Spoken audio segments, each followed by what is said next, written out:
You know what? There is one more thing. You guys want to leave rotor screws out, fine, but don't do it on cars that have wheel bolts instead of studs, like BMW, VW, Mercedes.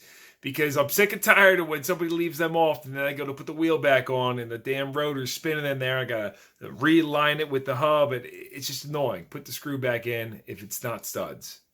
Hey guys, no nonsense know-how here, and today's going to be a quick response video to one I did a few weeks ago, how to remove rotor screws. I said in the video rotor screws, bolts, because sometimes people think of this as a screw and this as a bolt, and technically these are screws because there's no nut on them. So based on all the comments, the most popular way to remove these is to just drill them out and trash them, throw them out. I don't know why anybody would do that if it looks like this. Of course, you can remove that pretty easily. Now, while it's not popular, I always like to put these screws back in, and I'll tell you why. Because when you remove the wheel for regular rotations, like I am right now, the rotor can come loose, and any rust or debris that's behind there, road salt, whatever the case, can work its way in between the hub and the rotor. It is true that the factory only puts these on here so that when the vehicle's on the assembly line, the rotor doesn't fall and hit somebody's foot or anything, and that yes, the studs and lug nuts definitely clamp that rotor into place. If we move to the back of this GM, there's proof of that, as they only use these little speed nuts to hold them on. And you know, to get these off real easy, we just grab them with a pair of diagonal cutters and rip them off, or get a screwdriver.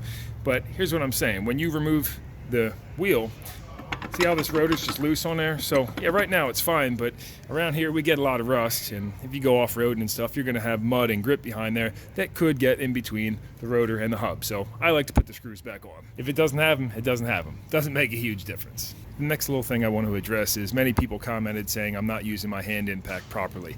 And yeah, I wasn't wailing on it super hard, but I simply wanted to make a point of reference so that after hitting it with the vibration, you could see the difference clearly. Because prior to hitting record on that video, I was really trying to wail those out using proper techniques. So let me show you the way I use an impact. First of all, the cheap Chinese impacts are nowhere as good as a Snap-on. This is a Snap-on PIT 16 half inch. I'll put some marks here so you can see. This line marked up, that would be going forward. And then if you hold the bit and spin this counterclockwise, that's reverse. That being said, here are the two best ways I know how to use a hand impact. You put it on there and you spin it counterclockwise. Now, a rookie move would be holding it tight and keeping it from spinning, hitting it with a hammer, and that's how you're going to break a bit, because the bit's going to try to go real hard like and it's going to jerk, and your hand's going to be holding it. It's going to snap the bit off. So what I usually do is I rotate it back to neutral pressure, and then I start hitting it. Now again, that's not going tight or loose, and that's just in the center. And once I've hit that a few times, maybe a little bit harder than that, but I rotate it counterclockwise till it stops. And now you're holding it up and forward a little bit, but you're not keeping this from spinning. So this thing's gonna be able to rotate back instead of breaking the head off. So you just kind of just hold it on there, and it should pop that screw right off. And there it goes. The beauty of doing it like that is you're pretty much guaranteed not to break the bit. Another technique I use is I'll go to the center where I'm hitting it, and then I rotate this just basically about 1/16 counterclockwise, and then you start hitting it again. So it's able to rotate back to the center, and it's just putting a slight little twist on it, and it's not going to break your bit. Anyway, I'm not going to bore you anymore with the hand impacts, but that's my techniques that I use, and I've been using this for 15 years now. Never had one I can't get out, really. A lot of guys mentioned using heat. Absolutely. If you heat the end of this with a torch, if there's any Loctite or rust, that's going to help break it down. Some guys said, oh, the rust penetrant didn't seep in at all, you just broke the bond between the screw. And yeah, I guess you're looking back at the video, you're pretty much right about that. If you're hitting that impact between here, it is breaking the bond between the screw and the rotor, that big flat taper surface, contact surface. But it does help, as this vibrating, it does help a little bit of rust penetrant. You know, if you look under a microscope, it's getting in there.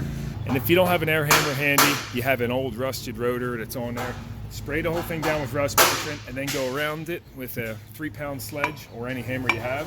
Or better yet, you can also go in between the studs with a ball peen like this. Of course, if you're replacing the rotor, you wouldn't want to do this if you're not, reusing the rotor, or if you are reusing the rotor. And you hit it in between, and that will do basically the same thing, definitely the same thing that an air hammer is doing. It's just not as fun, and you don't get those ultra crazy vibrations that just rattle everything loose. Anyway, I think that answers all the comments, so I'll leave you off with this. I'm going to put it back in, and you guys are probably going to cringe, but I've put some anti-seize on it.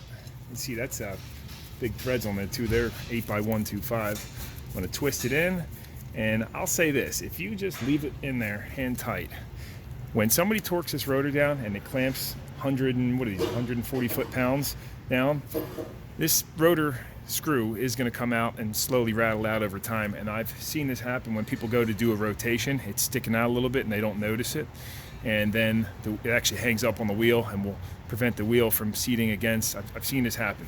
So when I put them in, oh, you guys are going to cringe, I put my hand impact on Titan mode and I give it a little tap. And that's it. That's nice and snug. It's not going to come out. And most importantly, it's not going to seize since it has anti-seize on there. If they weren't seized from the factory with no lubricant on there, they're not going to seize with anti-seize on there. But the beautiful part is, if it does seize one day or you need to get it out, it's very simple to drill this out. Or you can cut a flathead in it with a cut-off disc, or use a double carbide on your grinder and grind the center out of it. Just make sure if you drill or remove this screw that you don't leave a little nub on there, because I've also seen people do that and then put a rotor on there where the hole's not lined up with it, and it will hang up on the rotor on the back side of it, keep that rotor from seating against the hub. So kind of seen it all. You know, I've done, I might do 10 brake jobs a week on some busy weeks. And yeah, anyway, any other questions, comments, drop them down below. And who knows, maybe I'll stop putting them in one day. But for now, I like putting them in because I don't want that debris going between the rotor and the hub and causing a brake pulsation. You know, I guess my last thought is I just like to put things back to factory unless there's a really good reason to not do that. So I'm sure some of the guys that are cussing me out right now in the comments are people that are doing brake jobs at home and don't have a ton of tools at their disposal. And yeah, that being the case, rotor screws can get in the way and be a problem to get off. So who knows, maybe I'll be cussing myself a storm up if I have to do one of my brake rotors on the side of the road one day and I don't have a hand impact, a torch, yeah, whatever, and it's rusted in there. But I don't know. I like to put them back to factory. That's it. And in case anyone's still watching, just a few last minute things. 1/4-inch impact drivers like a Milwaukee, yeah, those work awesome, although they tend to break bits on something like that if you're really going at it hard.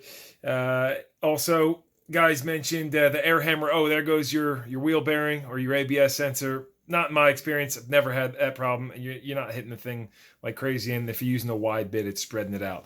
Maybe with the ball peen, though. If you're whacking on it real good with a ball peen, you could damage a hub. So I don't usually use a ball peen, but if you're using a wide bit on the impact, you're going to be okay. Oh, and some people asked about how I got the other side out. I used a technique that many people mentioned in the video too. When they get stripped or you got a broken bit, you just use a small cold chisel and a hammer.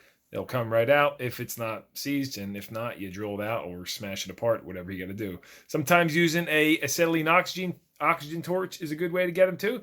Just tag them real quick with that, and you could disintegrate that screw, not damage the hub if you're good with it. And a guy named Arthur Cunningham mentioned a tool called the Shake and Brake, which I was just looking those up, and that's pretty awesome. It attaches to your air hammer, and then you can hit it and put a wrench on it. Very neat tool to have. Also, in regards to the tips I was showing you with the impact driver, that's mostly, those tips are for small screws where you might break the head off if you were using a hand impact with a larger socket or 12 millimeter hex or something. You can hold it hard left and hit it real hard, and you're going to get nice whacks out of it. And some guys are saying, why even waste your time with a hand impact? It's such an old tool, it's barbaric, just use the electric one. Hey, great, go use that then. I don't know. Whatever. All right, so I think I covered everything. We talked about heat, vibration, and all that good stuff. Anyway, this puts a cap on it. When you get to all those views on a video, so many people, everybody's got something to say, and I guess it just fueled me to make a little response. So whether you watch it or not, whatever. Glad I did it. So hopefully you liked it, and I hope to see you again. All right, no nonsense, no how.